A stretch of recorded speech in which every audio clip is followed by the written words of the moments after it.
Vbeast guys, I'm looking at this. All right, so today I'm going to be talking about the Victory Challenger Elite. What the heck do I think about that bike? And of course, I welcome everyone to comment their thoughts about what I'm talking about. Might give me a different perspective, or I might give you a different perspective. I don't know. Basically, I'm just gonna throw my thoughts out there. I actually shot this video, and I hope I set everything up correctly, because we really going kind of fast for a neighborhood here. Is there a blinker? Oh, there is a blinker. Sweet. Anyway, so I've already shot this video and I messed it all up because I forgot to put my audio adapter. Okay, let's go ahead and get into this. And before, if you can like, comment, and subscribe, and click that bell notification.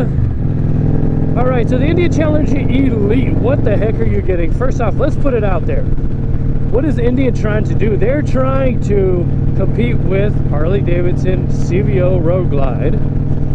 And they also have a competition with the CVO Street Glide as well, which we're not going to talk about the Chieftain Elite. We're talking about the Challenger Elite. That is with the fixed fairing, not like my bike here.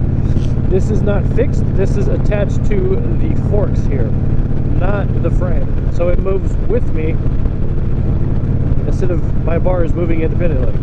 Okay, so the Challenger Elite. When I first dove into it a bit, you know, the first thing right off the bat is definitely the paint scheme. You get a different paint scheme. That's okay. It doesn't look bad, but it's not really, I guess, competition for Harley-Davidson. Their paint is, well, let's just face it, it's amazing. And then you are going to have little pieces or little things here and there that maybe mess up, so no one's perfect, right? Harley doesn't have perfect paint, but they have almost perfect paint. But on the Challenger Elite, I'm gonna pop this up. Hopefully I found it. This bike right here, this is a Victory Cross Country Magnum. Doesn't this look a little familiar? Do they look very, very close? Yeah. You know, Indian in the past, to really help the people out like me that bought their Victory products, and then Polaris, of course, ultimately shut it down in 2017, said they're going to put Victory DNA into their Indians. This is definitely an injection of Victory style onto this Challenger. Now, we might as well just call this Indian Challenger a Victory Challenger. That's definitely the first thing that you notice. Okay, so you definitely get paint. What else do you get that's different? You get a different seat. Nope, you don't get a different seat. You get the same seat that comes on every single model. The only difference in that seat is, I believe, the red stitching, or maybe piping. I think it's stitching, it said. So it has a different color thread that they added. Okay, wow. That's elite status right there. All jokes aside, it does look nice, but I don't think it merits the price in $35,000, I believe it was, or close to that $40,000 mark, just for a seat. Does it come with grips? No, it doesn't come with well, nice grips, aftermarket looking grips, such as mine. They are aftermarket. No, it does not.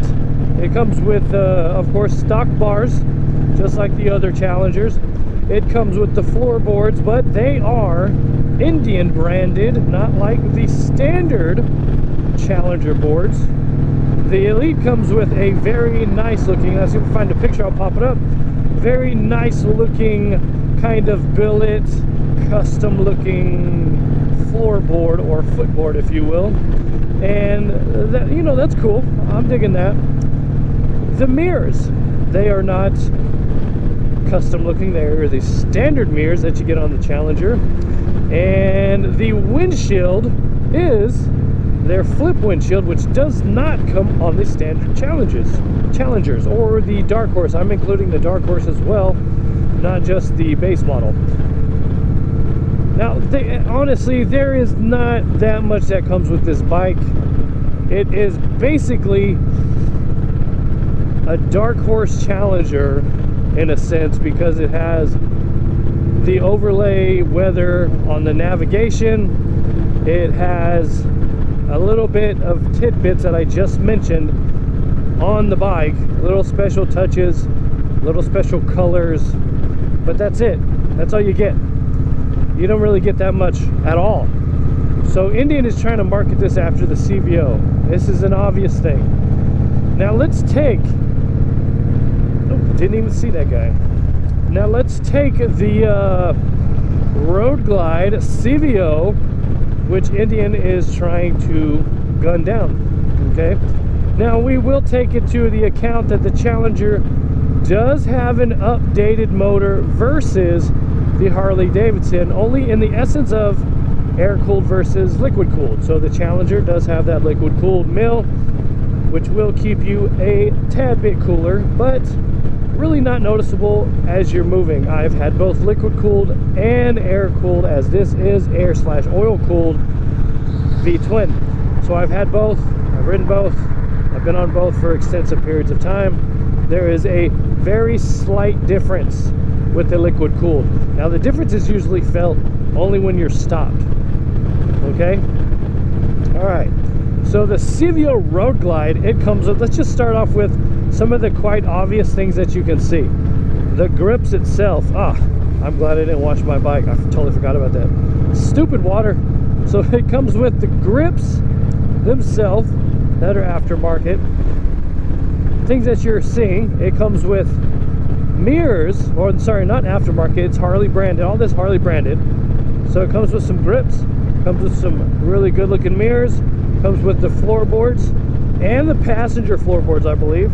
It comes with the heel toe shifter, which I appreciate that. I use that on my bike because I'm kind of a, I wouldn't call myself a shoe snob, but I like to keep my shoes nice. I mean, these shoes right here, these are like 3 years old.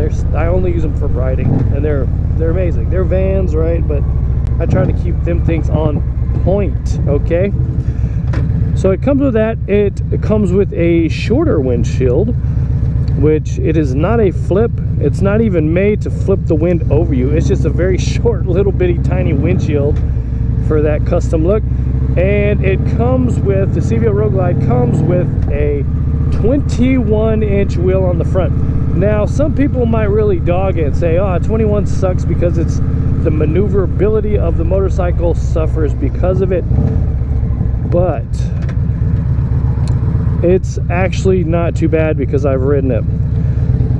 I honestly didn't notice it until it was very slow speed maneuvers, but even at that, you would have to be riding for some time to actually notice these type of things. It's not a bad setup at all. Harley did a great job with the forks, and they did lower it just slightly because they're putting that little bit of more wheel on the front end. I mean, it looks great.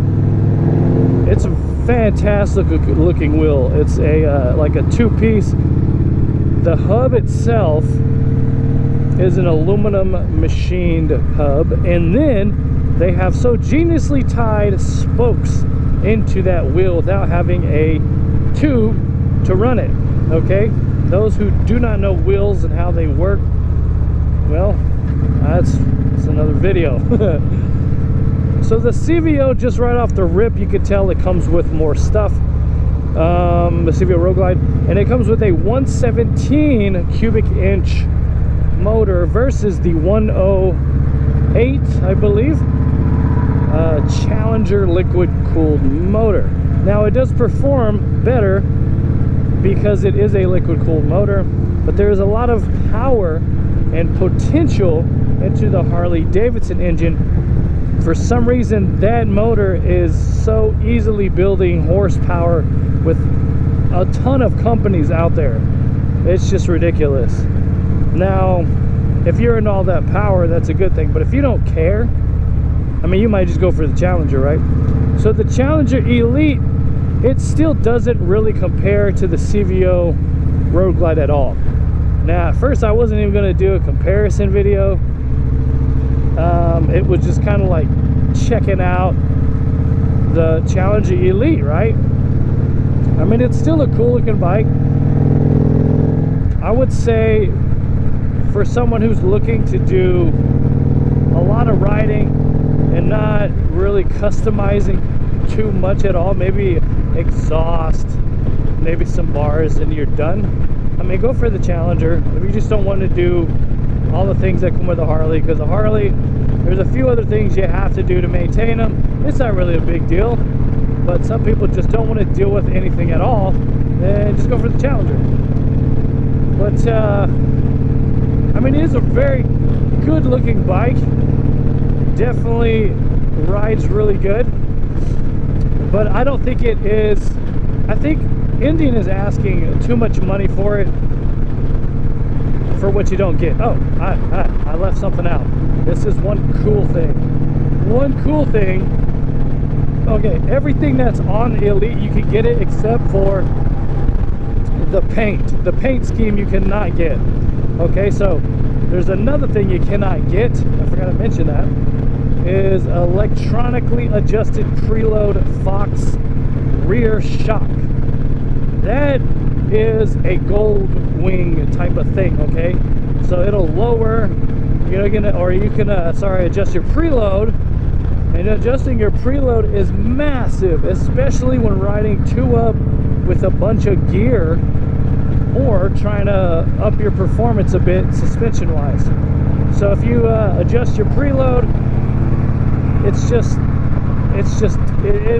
can make the ride better or worse, actually, depending on how you adjust it. But it's nice to have that flexibility. All right, since I'm on the freeway and I got to get to work, I'm just gonna go ahead and get this done. So that's what I really think about that bike. I think it's a good bike, no doubt, but I think it's a little too much money for what you're not getting versus Harley Davidson. And I realize Harley is at that $40,000 mark. I totally realize that. But when you sit on that bike, it feels like you are sitting on a bike that is worth that much money, at least aesthetically, okay? I'm talking about aesthetically when you're just looking at it. So with that being said, pay attention here. All right, guys, ride it with your ride, keep it Vbeast mode, and ride till the wheels fall off. This has been another random weekday video by your very own Vbeast. Thanks for watching, guys. Please like, comment, and subscribe. Most of all, have a Vbeast day.